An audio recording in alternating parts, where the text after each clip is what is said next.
Olá, nós estamos aqui no SET, no SEIB, esperando o psiquiatra que nós vamos conversar agora no Saúde em Dia, que é o Dr. Fábio Aurélio, um craque. E a gente vai falar de coisas que muitos conhecemos, ansiedade, insônia, depressão e por aí vai. E o que fazer para sair dessa. Ele está chegando.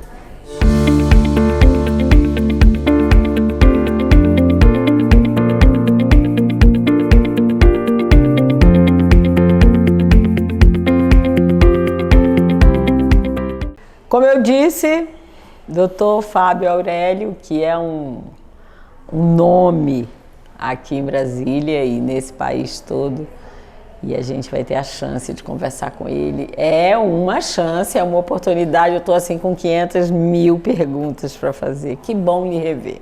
Prazer todo meu, sempre bom falar com você e com as pessoas que têm interesse em saúde mental. Por falar em saúde mental, teve um aumento de tudo, né? De feminicídio, de suicídio, de ansiedade, de medo, de pânico, tudo junto. O fator que desencadeou isso tudo é um só ou foi uma coincidência cósmica? Na verdade, o mundo vem num movimento extremamente acelerado. É de muito tempo que nós temos visto o aumento muito grande de transtornos mentais. O número de pessoas que procurava atendimento psiquiátrico 10 anos atrás era muito menor do que nós temos hoje. Então, houve primeiro uma melhora no diagnóstico de algumas patologias, como déficit de atenção e hiperatividade, o próprio autismo, transtorno bipolar. Isso fez com que também um número maior de pessoas procurasse ajuda, mas, por outro lado, houve também um aumento da incidência. O número de pessoas que sofrem hoje de algum problema psiquiátrico, algum transtorno de saúde mental é muito maior. Os motivos nós podemos comparar com as doenças físicas. Você tem o hospedeiro, que é o indivíduo, que é o ser humano, e você tem o agressor, o patógeno, né?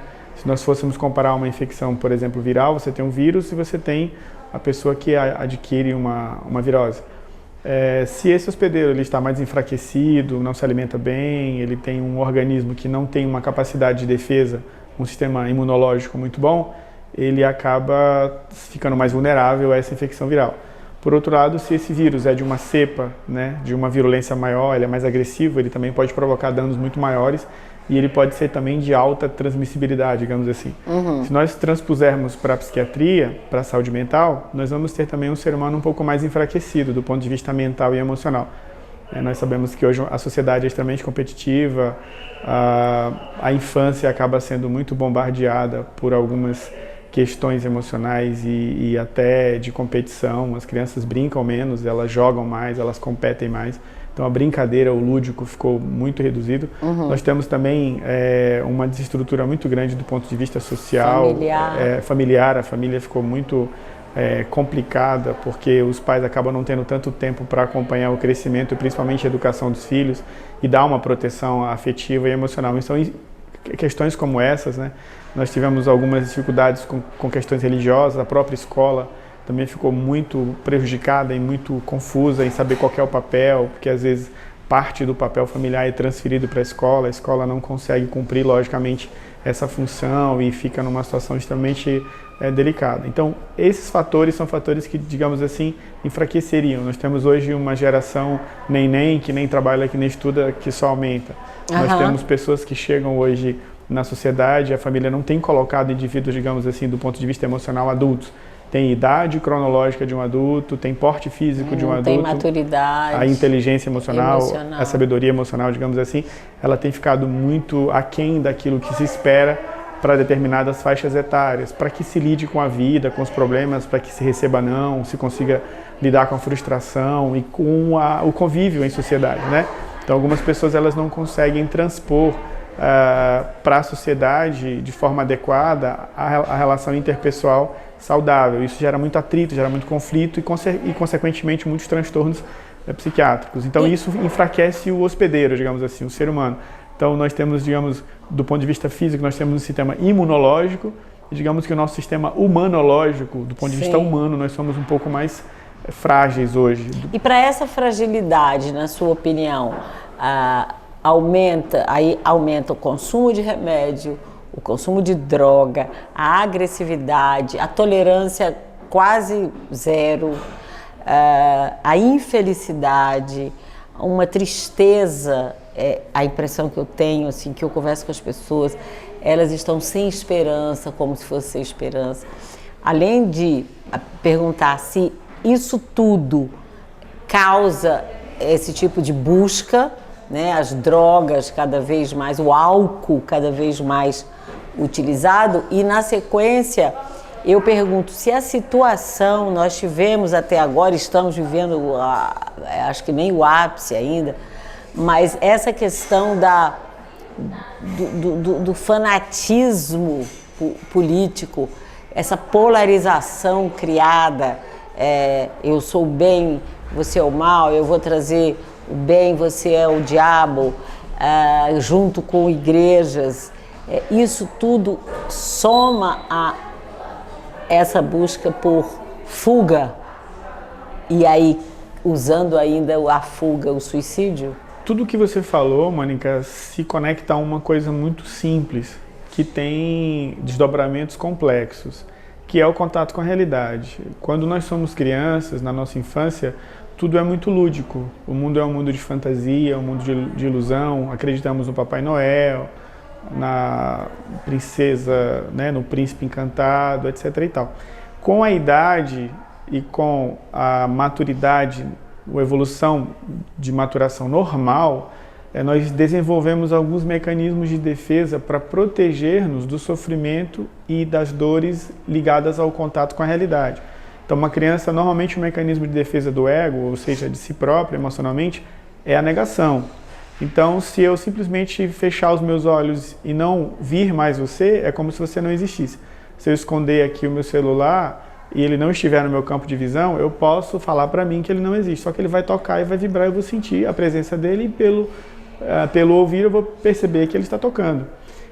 Então a negação ela é o mecanismo de defesa da infância até a adolescência para que haja uma proteção da criança do ponto de vista emocional. Nesse período de adolescência, esse mecanismo de defesa ele tem que ser trocado por outro. Normalmente a racionalização, sublimação. Ou seja, quando a realidade me agride, me machuca, eu preciso elaborar de alguma forma uma maneira de me defender para não sofrer tanto. O problema é que muitas pessoas continuam com o mesmo mecanismo de defesa do ego da negação e passam para a idade adulta, cronológica, com o mecanismo de defesa de uma idade infantil, adolescente, juvenil. Continuam adolescendo. Continuam para se proteger da realidade. Só que é muito complicado você viver num mundo em que você nega aquilo que é real. E a primeira característica de um indivíduo adulto é lidar com a realidade sem fugir da realidade. Então a droga, como você falou, o consumo de droga, é uma fuga da realidade. A agressão é o não aceitar a realidade. Se o outro é diferente de mim, pensa diferente de mim, eu não posso querer transformá-lo em alguém que eu queria que ele fosse. E se ele não aceita ser transformado em quem eu gostaria que ele fosse, na minha fantasia, na minha ilusão, no que eu idealizei, eu simplesmente mato e destruo. Então, se essa pessoa decide deixar de se relacionar com aquela outra não lida com aquela realidade que a relação terminou, vai lá e mata. E ele comete o feminicídio. E aí nós estamos falando também que o respeito ao pensamento diferente, o comportamento diferente de duas pessoas, até que convivem. Porque nós tivemos maridos e mulheres que se separaram, irmãos que brigaram por conta de política, por conta de pensamento. Eu tenho uma amiga que brigou com a irmã porque a irmã estava contando a história da Cinderela e a outra achou que era machista, a história que não devia contar. Mas a história da Cinderela foi a vida inteira e depois você sabe que aquilo é história. Quando você fica adulto, você sabe que aquilo ali era... Entendeu? Eu estou dizendo assim que a tolerância e o respeito estão cada vez mais encolhidos. E eu compreendo bem essa sua explanação da negação. E aí o que eu quero saber, primeiro, por que essa mesma situação que nos abraça, a mesma realidade que vivemos no mesmo plano de uma terra redonda, Por que para mim é tão duro e eu me escondo por trás dessa realidade, eu não quero ver, e você leva aquilo entendendo, compreendendo e encarando? Qual é a diferença dessas duas pessoas para um encarar, passar por cima, sofrer, chorar, mas tocar? É a energia, é o trabalho, é o gasto que isso provoca. Nós estamos num mundo em que tudo tem que ser pronto, é o prêt-à-porter, está pronto para usar. As pessoas não constroem, elas não querem se construir, elas não querem ter o trabalho de amadurecer, de crescer, porque isso dói, tem um custo, tem um gasto energético, tem um gasto de tempo. Então quem consegue, apesar de, imprime energia e... É uma escolha, o crescimento, o amadurecimento é uma escolha. Quando você percebe que algo em você não está bom, você tem duas opções, ou você muda aquilo que precisa ser mudado em você, e aí você vai atrás dos recursos de uma terapia. Isso é de uma racional? Isso é do ser humano. Quando eu percebo, quer dizer, a pessoa percebe, eu não estou bem? Os conflitos começam a surgir, né, de relações interpessoais, às vezes de conflitos consigo próprio, como baixa autoestima, eu não me acho bonito, cabendo nesse mundo. Isso, eu não me acho inteligente, a minha vizinha tem um corpo mais bonito que eu, o meu colega tem um carro melhor que eu. Então essas relações de comparação, elas vão começar ali pela adolescência, né? A gente sabe que existem comparações físicas, sociais, intelectuais, enfim, de várias naturezas, até culturais, né? Pessoas de outros países que se acham melhores que outras nacionalidades. Isso é algo generalizado do ser humano, sempre houve isso. A questão é como que eu lido com isso quando eu percebo que isso em mim não é algo bom, que isso está errado. Isso gera conflito, isso gera problema. Algumas pessoas, elas entram em contato consigo mesmas e percebem, nossa, eu preciso mudar. Alguém falou para mim, olha, você está agressivo com as crianças, está brigando comigo. Isso a gente percebe muito quando os pacientes chegam ao consultório psiquiátrico para se tratar. Mas por que você procurou um médico, um psiquiatra? Não, porque minha esposa reclamou, porque os meus filhos falaram que eu estou brigando demais, o meu parceiro, o meu companheiro, a minha companheira, enfim, estão reclamando. Pessoas mais próximas, as pessoas mais próximas são as que sentem primeiro as alterações de comportamentos advindas de algum transtorno psiquiátrico, de algum sofrimento mental, depressão, ansiedade, enfim, qualquer outra patologia. E são esses hoje os mais ditos, né? Os mais comuns. Ansiedade, depressão, insônia. O Brasil hoje é campeão mundial de ansiedade.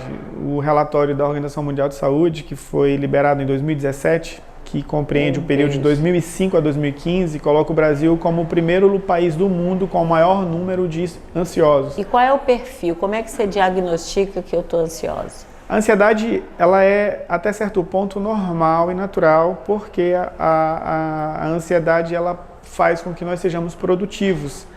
Quando ela passa a trazer problemas nas relações profissionais, familiares, quando eu não consigo render, quando eu não tenho mais uma boa performance, quando eu não me sinto feliz, quando aquela ansiedade é uma ansiedade que acaba com a minha energia, que tira a minha vontade, porque eu estou exausto emocional e mentalmente, aí ela passa a ser patológica e necessita de tratamento não farmacológico e farmacológico. Mais ou menos como o medo, né? O medo, exatamente, enquanto sinal de perigo. O toque, o transtorno obsessivo adrenalina. Compulsivo. O fato de você ser uma pessoa organizada é um traço de personalidade. Agora, quando você fica 1 hora com a chave no carro ou tentando checar se uma janela está fechada ou não, aí é um transtorno. Eu ficar triste porque alguma coisa aconteceu é uma reação natural. A tristeza não é doença. Agora, se eu tenho um estado de humor constantemente rebaixado, sem energia, sem prazer nas coisas que eu tinha, aquilo me imobiliza socialmente, me imobiliza emocional e afetivamente, aquilo começa a me deixar praticamente improdutivo, aí eu começo a ver um quadro depressivo. Isso precisa de tratamento. Então a questão do normal e o patológico, que é uma questão que você levantou quando fala de discussões, a normalidade hoje ela sempre foi discutível. Sim. Mas hoje eu acho que a régua ela ficou bem mais maleável e às vezes até demais. Então, alguns comportamentos, por exemplo, eu tive pacientes que faziam consumo de álcool com uma frequência muito grande e eu cheguei a falar, olha, mas você está usando álcool terça, quarta, quinta noite e tem aula na faculdade no outro dia de manhã, você não acha que aí tem uma dependência, um alcoolismo? Não, mas eu acho que não. Mas por que você acha que não? Ah, doutor, mas se eu for alcoólatra, todos os meus colegas de turma são, porque todo mundo bebe na mesma intensidade. Entende? Então, E ele disse uma verdade. Sim, sim. E aí eu quero lhe perguntar sobre o suicídio, né? Nós Sim. estamos num mês de alerta e eu quero perguntar o seguinte: o suicídio é algo que,